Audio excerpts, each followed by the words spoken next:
Hello दोस्तों, स्वागत है आपका YouTube channel Saurabh sir mathematics में। दोस्तों, जनरल साइंस ऑनलाइन क्वेश्चंस की सीरीज़ का ये पार्ट नंबर 14 है।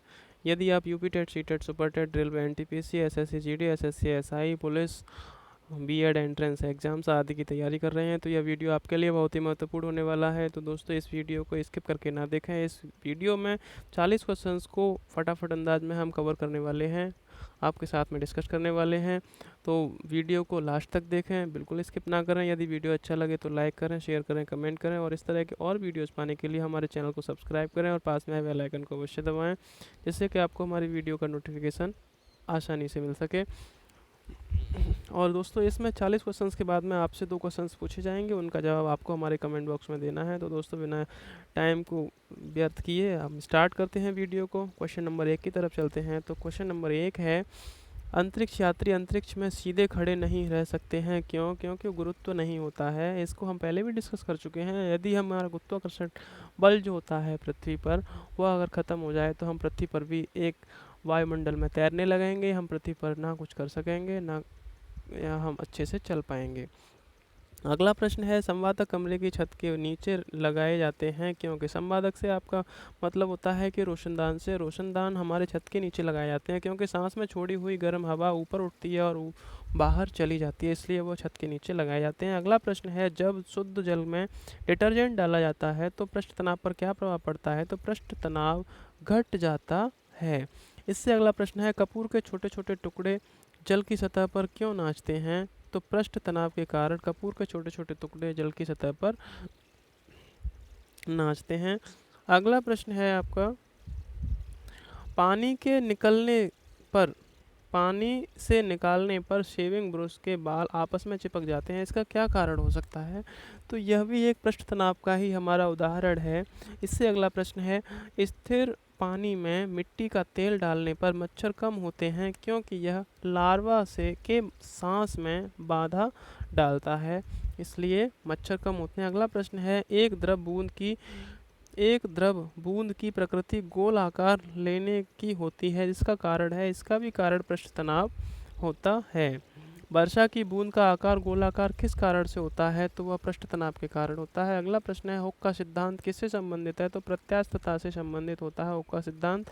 इससे अगला प्रश्न है, पेंडुलम को चंद्रमा पर ले जाने की पर उसकी समयावधि में क्या प्रभाव पड़ेगा? तो समयावधि बढ़ जाएगी। इससे अगला प्रश्न है आपका, यदि लोलक की लंबाई 4 गुनी कर दी जाए तो लोलक के झूलने का समय 2 गुना हो जाता है। इससे अगला प्रश्न है, लोलक घड़ियां गर्मियों में क्यों सुस्त हो जाती हैं? तो लोलक की लंबाई बढ़ जाती है, इसलिए जिससे इकाई दोलन में लगा हुआ समय बढ़ जाता है और वह गर्मियों में घड़ियां सुस्त पड़ जाती हैं। अगला प्रश्न है, लोलक का आवर्तकाल किस पर निर्भर करता है? तो लंबाई के ऊपर निर्भर करता है लोलक का आवर्तकाल। इससे अगला प्रश्न है, पृथ्वी के गुरुत्वाकर्षण का कितना भाग चंद्रमा के गुरुत्वाकर्षण के सबसे नज़दीक है? तो 1/6 भाग चंद्रमा के गुरुत्वाकर्षण के बराबर होता है। अगला प्रश्न है, यदि पृथ्वी का गुरुत्वाकर्षण बल अचानक लुप्त हो जाए तो क्या परिणाम होगा? तो वस्तु का भार शून्य हो जाएगा, परंतु द्रव्यमान वही रहेगा और वस्तुएं तैरने लगेंगी। अगला प्रश्न है, टेनिस की गेंद मैदान की अपेक्षा किसी खिलाड़ी पहाड़ी पर अधिक ऊंचाई तक उछलती है, क्योंकि पर्वतों पर पृथ्वी का गुरुत्व त्वरण कम हो जाता है। अगला प्रश्न है, किसी तुल्यकालिक उपग्रह की पृथ्वी की सतह से ऊंचाई लगभग कितनी होती है? तो 3600 किलोमीटर की ऊंचाई होती है। इससे अगला प्रश्न है आपका,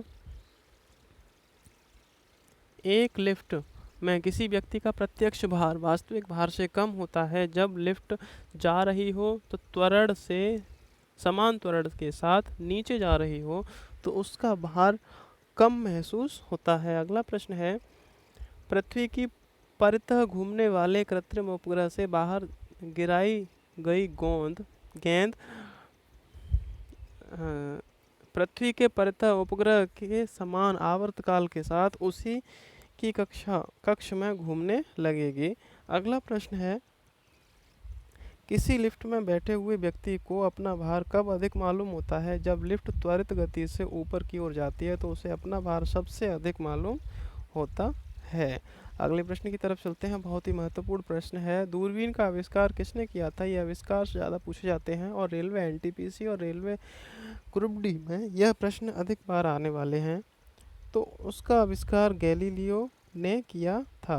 अगला प्रश्न है, निकट दृष्टि दोष से पीड़ित व्यक्ति के चश्मे में प्रयोग किया जाता है तो अवतल लेंस प्रयोग किया जाता है। अगला प्रश्न है, मनुष्य की आंख में प्रकाश तरंगें किस स्थान पर स्नायु उद्वेगों में परिवर्तित होती हैं? तो रेटिना इसका आंसर होगा।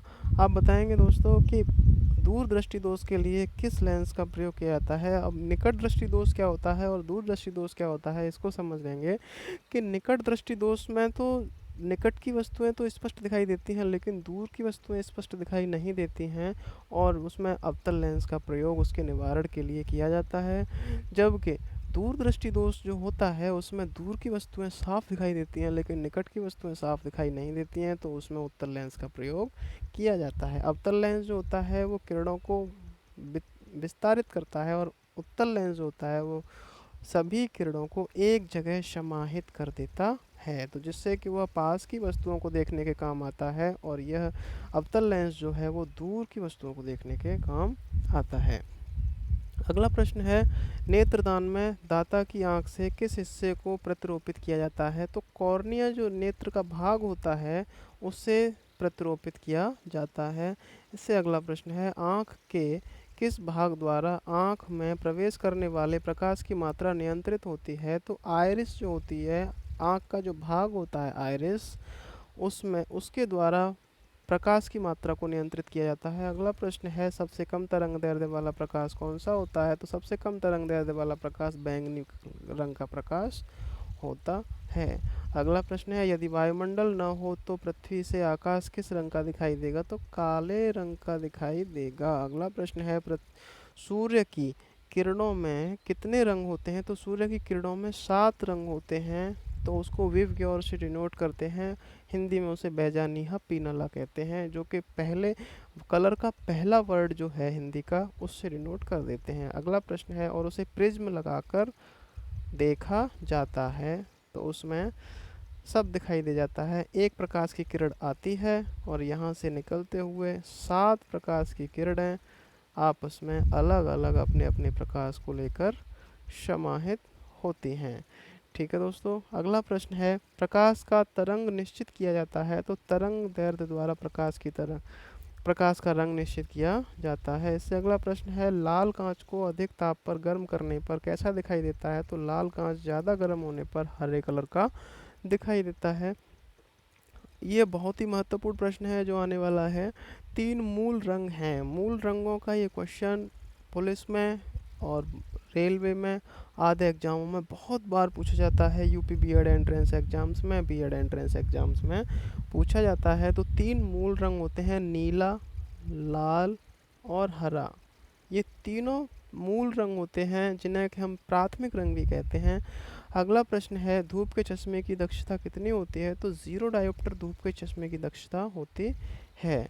इससे अगला प्रश्न है, पानी में हवा का बुलबुला वैसे ही काम करता है जैसे करता है अवतल लेंस कार्य करता है। हवा का बुलबुला भी पानी में वैसे ही काम करता है। दोस्तों, यदि इस वीडियो का आप पीडीएफ पाना चाहते हैं तो डिस्क्रिप्शन में दिए गए हमारे टेलीग्राम चैनल के लिंक को